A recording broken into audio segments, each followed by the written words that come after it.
Ya, Bapak Ibu, nama saya Christopher Grianyata Singgi Nugroho, biasa dipanggil Kristo atau Gary. Tadi judulnya adalah implementasi Genba Kaizen 5R. Sedikit saja tentang Kaizen. Kaizen adalah perubahan menjadi lebih baik atau perbaikan berkelanjutan. Itu bahasa Jepang, continuous improvement. Jadi ini filosofi Jepang, jadi perbaikan kecil tapi terus menerus. Itu Kaizen. Bisa Bapak bayangkan, Bapak Ibu bayangkan ketika Kaizen ini dijalankan, maka akan terjadi efisiensi, tapi tidak melulu efisiensi, efektivitas, efisiensi efektif.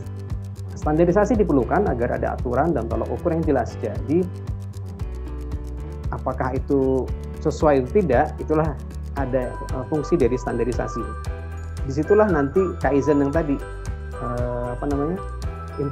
improvement yang terus-menerus ini berjalan. Konsep budaya Kaizen ada kaitannya dengan 5R tadi.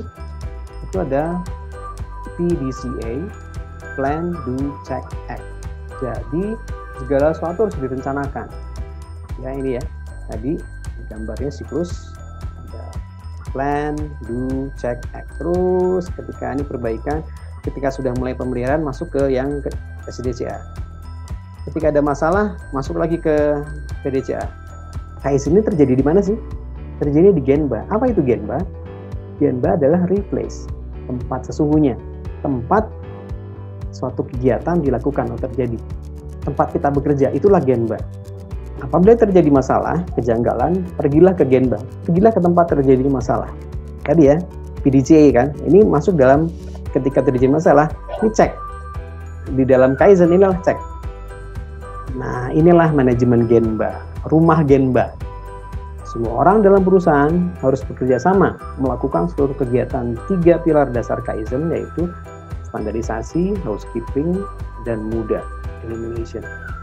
Kita masuk ke 5R.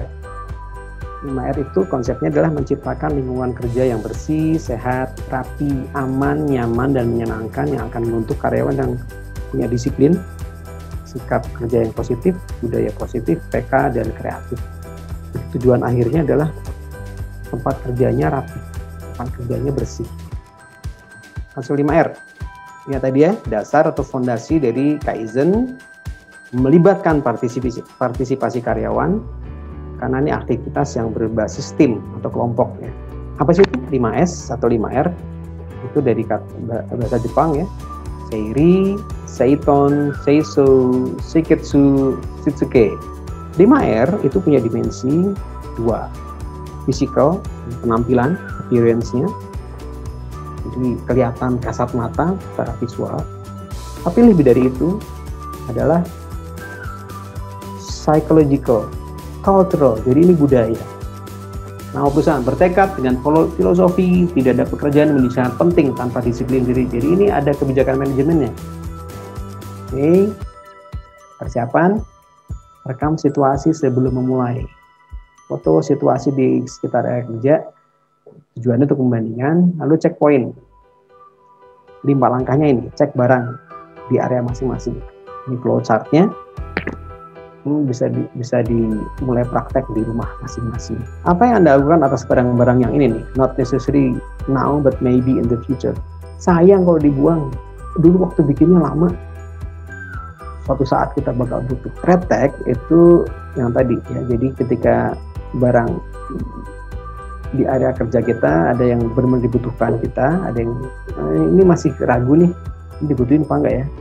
Nah ini temporary label ini. Oke, contoh standar red tag. Nah tadi ya, barang-barang yang diperlukan sama tidak diperlukan. Nah yang tidak diperlukan ini dikasih label merah.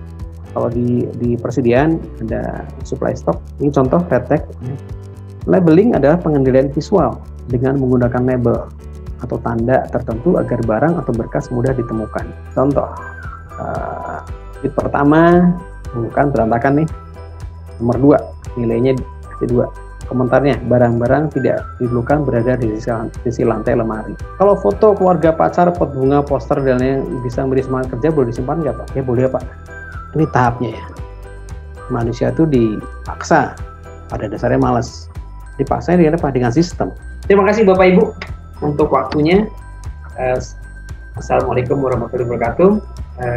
Selamat nanti berbuka puasa. Kita jumpa lagi ke sesi berikutnya. Terima kasih. Selamat sore.